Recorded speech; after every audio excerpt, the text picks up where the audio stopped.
Hello, everyone, and welcome to another episode of Pastor's Patio. Except I am not on my patio, as you can tell. I'm here by this mountain. It's one of my favorite peaks in all of the Coast Range, and honestly, I don't know if I want to tell you where that is. Some of you probably already know, but either way, I'm in an area that is a permitted area with a keyed access that I invested in a year ago.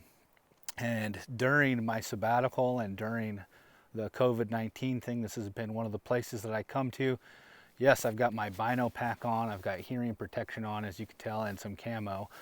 That I do come out here to do some hunting. And this time of year is predator hunting, as new life is coming to nature. New calves and fawns are being born. Predator hunting, I know some people don't like the idea, but it helps the population of deer and elk.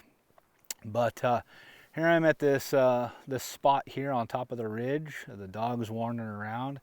I'm going to spend some time up here alone today. Maybe find a predator, but really that's not my chief purpose. One, I wanted to do this today up here, but two, I just need some time in prayer and alone time, some solitude. Going to be going through some stuff for this upcoming week's sermon package and everything. And you know, like I've mentioned before, we're just in this chaotic time. I think some people, the fear of the coronavirus is starting to wane. Other people are still just as anxious and just as nervous as they were before. There's a lot of questions of how do we get back to normal? What is normal? Those sorts of things. Different businesses and places of worship trying to figure out how to reopen and all of those things. And it's a real challenge. It's a real challenge for so many people leading their businesses, their families, their organizations to do this. And you know, it's definitely where a lot of people feel way over their heads, or they're in too deep, you know, and nobody's ever been through anything like this before, right? So even though we're really far into it, and it sounds really repetitive to keep saying those things, it's just kind of the refrain, and it gets mentally and emotionally taxing. So it's important to take the time to actually be alone. And I don't mean with nobody else around, but unplugging from the social media and the news, and to really have some time in quiet and solitude. You can be alone and not have quality time in solitude.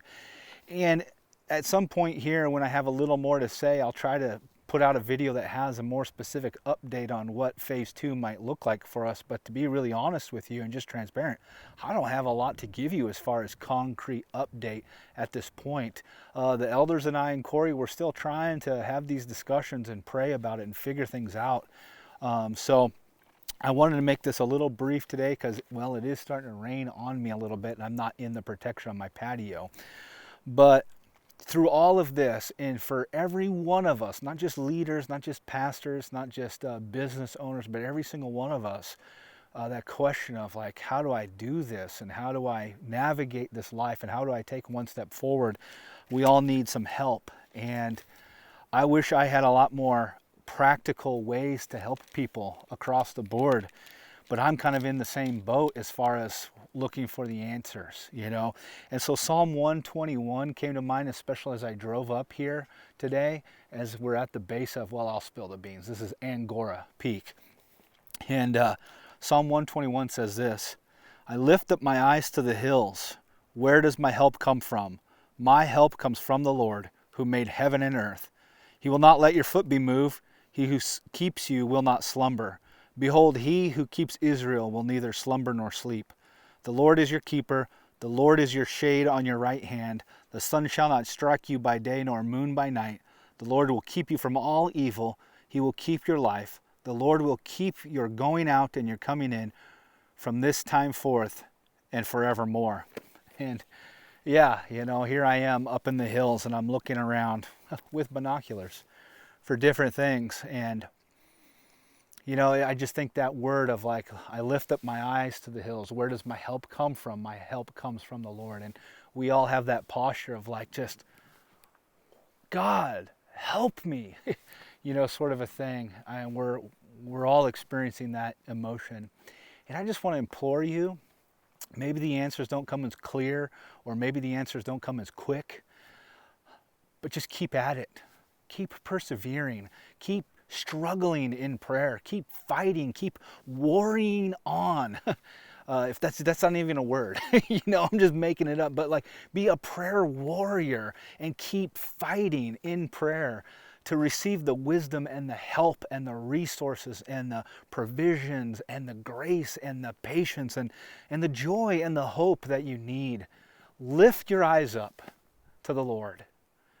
Take your eyes off of the now and the bummer and the situation, and lift your eyes up to the Lord and address him as Abba, Father, because he's your Father.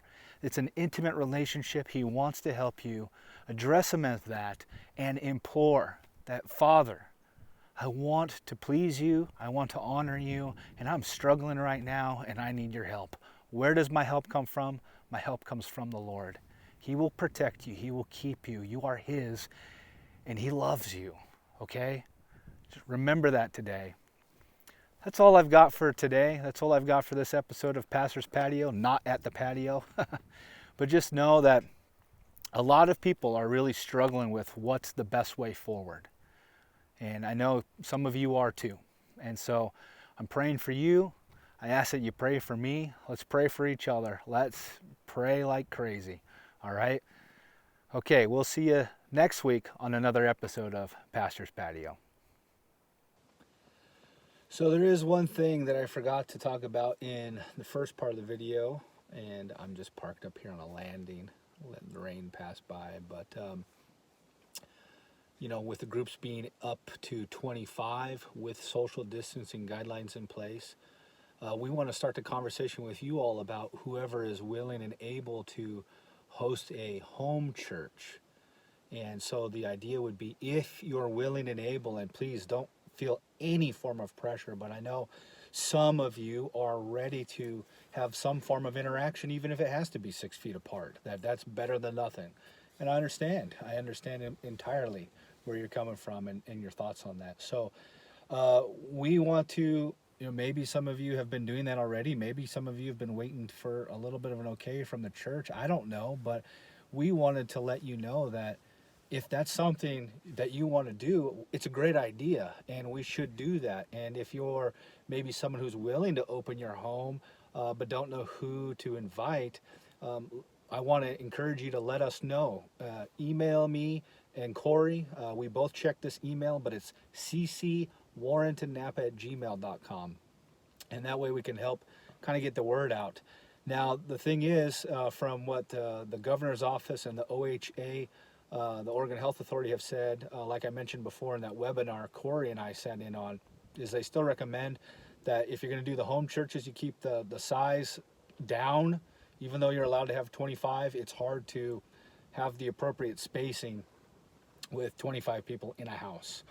Now, of course, nobody's going to come to your house and police that, so that's your discretion at your house. But it is the what's been laid out there by the governor's office in phase 1 is the distancing guidelines. And also the other recommendation is that whoever you have in your house, that you have the same people every time, that there's not just a bunch of new people coming and going. So once you have your group of 6, 8, 10, whatever you feel comfortable with, that's what it is for here going forward. So kind of my initial thought was that with the home churches, we'll continue to put the content together the way we are for now. Maybe in the future we'll do something where it's a little bit more like a church service that's put out.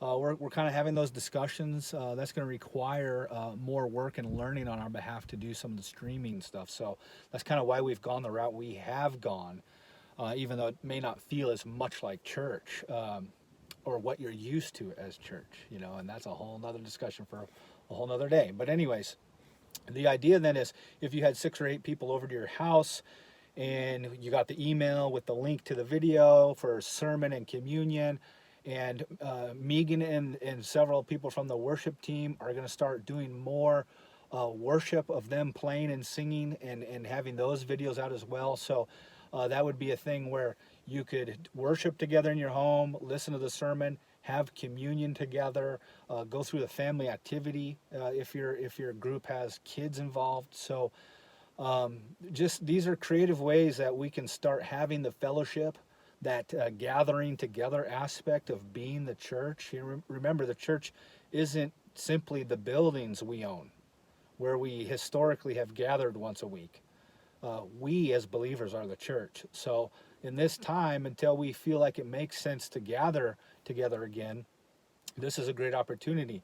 I know like some of the ladies have had book clubs at the church before. That's an okay thing now with 25 people and keeping your distance. So, and then as we get into phase two, that's where we're trying to figure out a lot of stuff now, because there's a possibility it might be up to 100 people. But again, they're telling us that that 100 people does require the distancing guidelines.